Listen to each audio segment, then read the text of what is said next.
Hey guys, so welcome back to my channel. और आज हम बात करेंगे इंटर डिसिप्लिनरी अप्रोच की। ये वीडियो एक तरह से सेकंड पार्ट है जो मैंने इससे पहले वीडियो बनाई थी जो पेडागोजी और सोशल साइंस से रिलेटेड है। तो इसमें भी मैं आपको इंटर डिसिप्लिनरी अप्रोच के बारे में बताऊंगी, लेकिन सोशल साइंस के कंटेक्स्ट में। तो जो बच्चों ने पेडागोजी और सोशल साइंस ले रखा है उनके लिए बहुत इंपॉर्टेंट है, और जिन्होंने नहीं लिया हुआ वो सिर्फ इंटर डिसिप्लिनरी अप्रोच होता क्या है उसको समझने के लिए देख सकते हैं। तो आओ स्टार्ट करते हैं। तो जैसा कि आप वर्ड से ही देख सकते हैं, जो इंटर डिसिप्लिनरी है इसका मतलब इसमें बहुत सारे डिसिप्लिन्स, मतलब कि जो सब्जेक्ट्स टाइप हैं उनका इंटर कनेक्शन है आपस में। ठीक है, तो इसमें जो आपका करिकुलम होता है वो डिफरेंट थीम्स और सोशल प्रॉब्लम्स जो एक पर्टिकुलर इशू की तरफ फोकस कर रही होती है उसके आसपास मिलके करिकुलम बनता है। फॉर एग्जाम्पल, जैसे जो आपका हिस्ट्री, ज्योग्राफी, इकोनॉमिक्स और साइंस है उसमें आप रिसोर्स यूटिलाइजेशन के बारे में चारों सब्जेक्ट्स में थोड़ा थोड़ा बता सकते हो। जैसे हिस्ट्री में आप ये बता सकते हो कि आपको रिसोर्सेज पहले कहाँ कहाँ से मिलते थे और पहले कितने थे अब कितने रह गए हैं। ज्योग्राफी में आप बता सकते हो कि प्रोसेस क्या लगता है उनको रिसोर्सेज को रिसोर्स बनाने का। इकोनॉमिक्स में आप बता सकते हो कि रिसोर्सेज की वजह से कौन सी जगह पे कितनी ज़्यादा इकनॉमी उनकी अप एंड डाउन होती है। साइंस में आप बता सकते हो कि इसका प्रोसेस क्या लगता है। तो अगर नटशेल में मैं बोलूँ मैं कि इंटर डिसिप्लिनरी अप्रोच क्या होता है, तो इसमें जो भी इंपॉर्टेंट कॉन्सेप्ट्स होते हैं, आपके मेथड्स वगैरह होते हैं, जब 2 और मोर देन 2 डिसिप्लिन्स मिलते हैं एक डिसिप्लिन को बनाने के लिए, उसको हम इंटर डिसिप्लिनरी अप्रोच कहते हैं। ठीक है, फॉर एग्जाम्पल अगर आप सिविक्स और ज्योग्राफी को कंबाइन करके पढ़ाओगे तो वो पॉलिटिकल इकोनॉमी हो जाएगा। सोशियो और एंथ्रोपोलॉजी को मिक्स करोगे तो वो सोशल एंथ्रोपोलॉजी डिसिप्लिन बन जाएगा। ठीक है, अब हम बात करते हैं कि किसी भी इशू के बारे में आप कैसे उसको एक अप्रोच की तरह यूज़ कर सकते हो। जो इशू होगा आपको उसका सबसे पहले इन्फॉर्मेशन एनालिसिस करना होगा कि इसमें प्रॉब्लम कहाँ पे है और किस वजह से है। सिंथेसिस में आप वही निकालते हो कि जो प्रॉब्लम है उसमें रूट कॉज क्या है, उसके बाद फैक्ट्स निकालते हो और उसके बारे में और सर्च करते हो, और लास्ट में आप रिजल्ट निकालते हो। अब जैसे मान लो यहाँ पे ज्योग्राफी है, स्पाशियल का मतलब होता है जो एरिया से रिलेटेड है। हिस्ट्री में टेम्पोरल का मतलब होता है जो कि आपका फिजिकल वर्ल्ड से रिलेटेड है, स्पिरिचुअल से नहीं, मतलब कि जो भी आपकी हैं। सिविक्स में आप इंटरपर्सनल जो भी इश्यूज हैं उनको देख सकते हो। इकोनॉमिक में आप प्रोडक्शन एंड डिस्ट्रीब्यूशन पे फोकस कर सकते हो, और सोशल स्टडीज़ में ये सारी के सारी चीज़ें एज अ डिसिप्लिन यूज़ होती हैं। ठीक है, तो ये सारी चीज़ें कंबाइन करके हम सोशल स्टडीज़ में पढ़ाते हैं।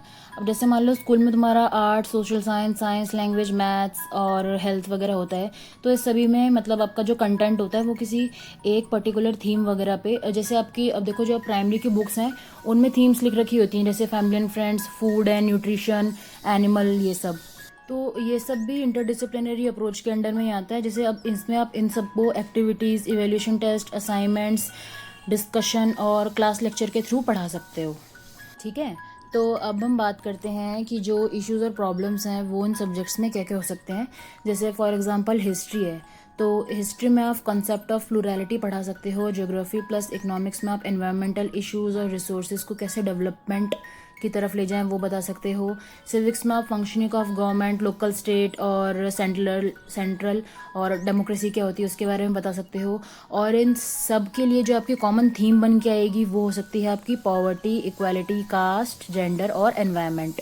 तो इन सब डिसिप्लिन से आपकी कॉमन थीम्स निकल के आएंगी जिसके बारे में आप बच्चों को इन सभी सब्जेक्ट्स के थ्रू पढ़ा सकते हो। तो अब पॉइंट आता है कि इसकी हमको ज़रूरत क्या है। तो हमारे को इसकी ज़रूरत इसलिए है ताकि हमको बाउंड्रीज़ में ना पढ़ाना पड़े। मतलब कि जैसे अगर हाफ आवर्स के आपका हिंदी और इंग्लिश का पीरियड है, तो ऐसे नहीं होना चाहिए कि जैसे ही आपके 29 मिनट्स हो गए आप हिंदी में पढ़ा रहे हो और बच्चे हिंदी की बुक खोल के बैठे हैं, जैसे ही आपका टाइम खत्म हुआ आपने बच्चों को बोला कि फटाफट इंग्लिश की बुक्स कॉपीज़ निकालो, जो कि नॉर्मली स्कूल्स में होता भी है। जैसे मतलब बच्चा एक कॉपी बंद करके सांस भी नहीं लेता तब तक दूसरी मैम गेट पे खड़ी होती है, अपनी बारी का वेट कर रही होती है और सीधा बोलती है कि open your books and notebooks, और जो नहीं लाया वो अपनी डायरी निकाल के रख दो क्योंकि मैं उस पर रिमार्क लिखने वाली हूँ। दूसरा, जो हमारी इंटीग्रेटेड अप्रोच होती हैं वो बच्चों को ध्यान में रख के बनाई जाती है, उनके एज और माइंड को, और वो कल्चरली रेलेवेंट भी होती हैं। और अप्रोच की वजह से जो बच्चा है, जैसे आपको टीचर्स ने बताया होगा जो एयर टाइट कंपार्टमेंट वाली बात है, कि जो हमारा टाइम टेबल होता है वो ऐसे होता है जैसे कि मतलब बच्चा उसमें एयर टाइट कंपार्टमेंट से है, एक कंपार्टमेंट से वो दूसरे कंपार्टमेंट में मतलब सिर्फ वो जंप कर पा रहा है। जबकि ऐसा नहीं होना चाहिए। उसके स्पेस होना चाहिए जिसमें वो कहीं से भी किसी भी टॉपिक के बारे में बात कर पाए, और टीचर्स को भी ये ध्यान रखना चाहिए कि वो बच्चों के जो क्यूरियोसिटी है उसको ख़त्म ना करें। अब जो इंटरडिसिप्लिनरी अप्रोच है उसका एक्सेप्शन ये है कि हम हर चीज़ को थेमेटिकली नहीं पढ़ा सकते हैं, और सारी चीज़ों को हम एक साथ एक ग्रुप में नहीं डिवाइड कर सकते हैं। तो इसीलिए ये किसी एक पर्टिकुलर थीम को पढ़ाने के लिए ही यूज़ करना चाहिए। अब हम बात करते हैं कि इंटरडिसिप्लिनरी अप्रोच को पढ़ाते हुए हमको क्या रखनी चाहिए। तो पहला है सिलेक्शन ऑफ थीम। आप थीम ऐसी चुनो जो कि रेलेवेंट हो बच्चों के एज और माइंड के हिसाब से, और उस थीम का इंटरकनेक्शन काफ़ी सिस्टमेटिक हो। ऐसे नहीं होना चाहिए कि मतलब आपने ऐसी हवा में उसको कनेक्ट कर दिया और बच्चे उस चीज़ को समझ ही नहीं पा रहे हैं। और तीसरा पॉइंट है कि जो आप इंटीग्रेशन करोगे वो प्रैक्टिकल होनी चाहिए और कंफ्यूजिंग नहीं होनी चाहिए बच्चों के लिए, क्योंकि आपको ये भी ध्यान में रखना पड़ेगा कि जो बच्चा है वो उस बात को लिंक कर पा रहा है कि नहीं कर पा रहा है। और लास्ट जो मोस्ट इम्पॉर्टेंट बात है वो ये ध्यान में रखनी होगी कि इस इंटीग्रेटेड अप्रोच की वजह से जो बच्चे का बाकी जो बच्चे ने मतलब समझा हुआ है वो डिस्ट्रॉय ना हो जाए, क्योंकि बच्चा उसी माहौल से आया है जिसमें उसको अलग अलग सब्जेक्ट्स पढ़ा रखे होते हैं टाइम टेबल के हिसाब से। तो आपको इस बात को भी ध्यान में रखना पड़ेगा कि बच्चा एकदम से मिक्स करके वो एकदम कंफ्यूज ना हो जाए कि अभी तक तो मैं हिंदी और इंग्लिश अलग अलग पढ़ रहा था, अचानक से मेरे पास में इंग्लिश कहाँ से आ गया टॉपिक।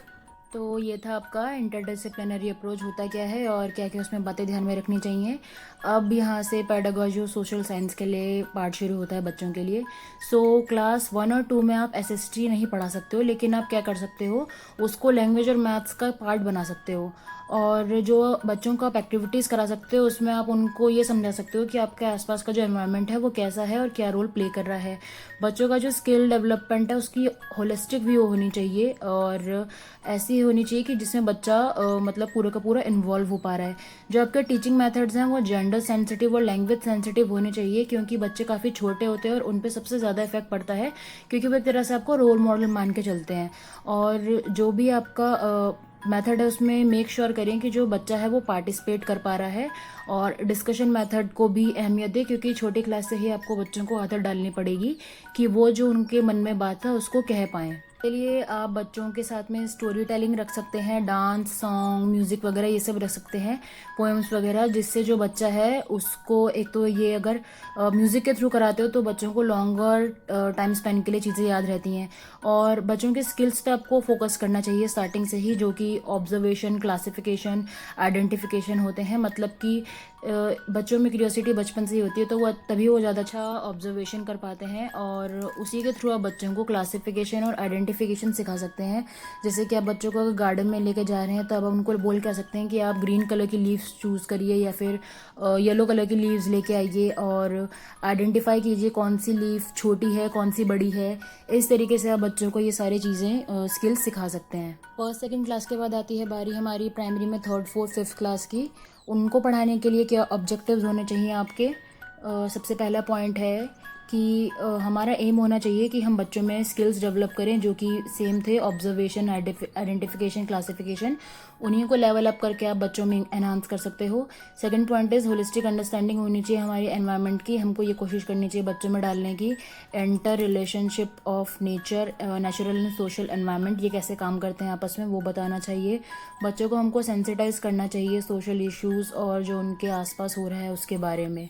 प्लस जो भी हमारे डिफरेंसेस होते हैं हम सब लोगों में, उस चीज़ की रिस्पेक्ट करना बच्चों को हमको काफ़ी स्टार्टिंग से समझाना चाहिए। और जैसे अगर आप जब थर्ड फोर्थ फिफ्थ क्लास को पढ़ाते हैं तो उसमें जो आपका सब्जेक्ट है वो ईवीएस आता है।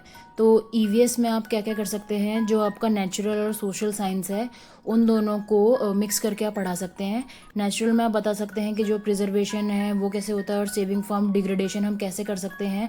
और सोशल में कि जो चीज़ें कंस्ट्रक्शन करी है ह्यूमन बींग्स ने वो कैसे हुई है और कब हुई होगी और उससे क्या इम्पैक्ट पड़ा, ये सब चीज़ें आप बच्चों को बता सकते हैं। प्लस जो सोशल इश्यूज़ है जैसे कि poverty, child labour, illiteracy, class, caste, इन सब के बारे में आप बच्चों को जागरूक कर सकते हैं। कॉन्सेप्ट टीचिंग कर सकते हैं जिसमें आप एक्टिविटी बेस्ड मेथड, टीएलएम और जो आपकी सराउंडिंग से रिलेटेड है उस चीज़ से बच्चों को पढ़ा सकते हैं। छोटे बच्चे होते हैं उनके साथ हमको प्रेफर करना चाहिए कि जो हमारे मेथड्स हैं वो एक्टिव लर्निंग वाले हों जिसमें बच्चा इन्वॉल्व हो रहा है। और अब हम बात करते हैं एलिमेंट्री में जो क्या रहता है 6, 7, 8, उसमें आपके क्या क्या ऑब्जेक्टिव्स होने चाहिए।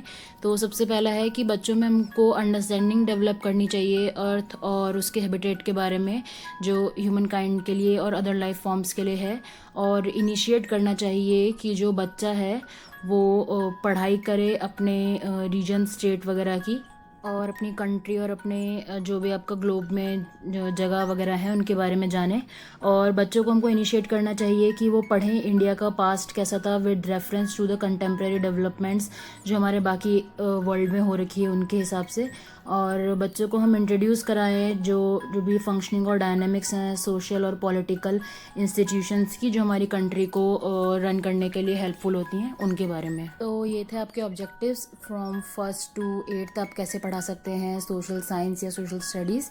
और अगर आप लोगों को ये वीडियो पसंद आई तो उसको लाइक करो, अपने फ्रेंड्स को शेयर करो ताकि उनके भी थोड़े मार्क्स आ जाएं, और चैनल सब्सक्राइब करो ताकि अगली बारी वीडियो है तो आप लोगों को पता चल जाए। अगर आप लोगों को कोई भी टॉपिक्स जो आपको पढ़ना है और मैंने उस पर वीडियो नहीं बनाई है तो आप मुझे कमेंट में बता सकते हैं कि आपको कौन सा टॉपिक पढ़ना है, और सजेशंस भी दे सकते हैं। तो बाय।